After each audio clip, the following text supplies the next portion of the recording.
ভারত সীমান্ত থেকে মাত্র ৩০০ গজ দূরে পাকিস্তান শাসিত আজাদ কাশ্মীরের শিলাকোট। আতঙ্ক নিয়েই বেড়ে ওঠা এ জেলার হারপাল গ্রামের মানুষের। বহুবার ভারতীয় সীমান্তরক্ষীর আক্রোশের সাক্ষী তারা। নতুন করে গোলা বর্ষণ আর হুমকিতে এবারের চিত্রটা তাদের কাছে একেবারেই আলাদা।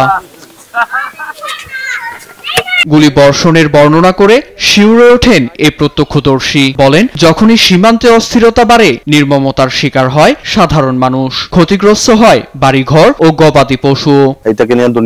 আমরা যুদ্ধ চাই না, আমরা চাই সবাই একে অপরের সঙ্গে মিলেমিশে বাস করুক। সংঘাতের ভাবনা কারো মনে না আসুক। তবে যদি সত্যি যুদ্ধ চায় তাহলে আমরাও প্রস্তুত। আমরা শুধু চাই সাধারণ মানুষ নির্যাতিত না হোক।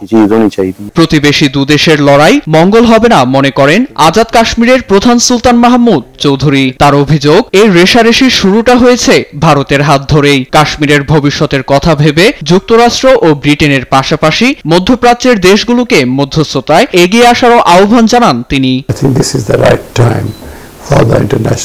পরিস্থিতি যেদিকে যাচ্ছে তাতে অনেক কিছুই ঘটতে পারে। আমরা সব ধরনের প্রস্তুতি নিচ্ছি। সামনের কয়েকদিন গুরুত্বপূর্ণ। সময় এসেছে আন্তর্জাতিকভাবে বিষয়টি সমাধান করার। এখানে ভূমিকা রাখতে পারেন জাতিসংঘ মহাসচিব। কাশ্মীরের মানুষ অনেক কষ্ট সহ্য করেছে। দুই পরমাণু শক্তিধর দেশের সংঘাত এড়াতে ইসলামাবাদ নয়াদিল্লিকে শান্ত থাকার আহ্বান জানিয়েছেন জাতিসংঘ মহাসচিব অ্যান্তনিও গুতেরেস। নিউজ ডেস্ক, দেশ টিভি।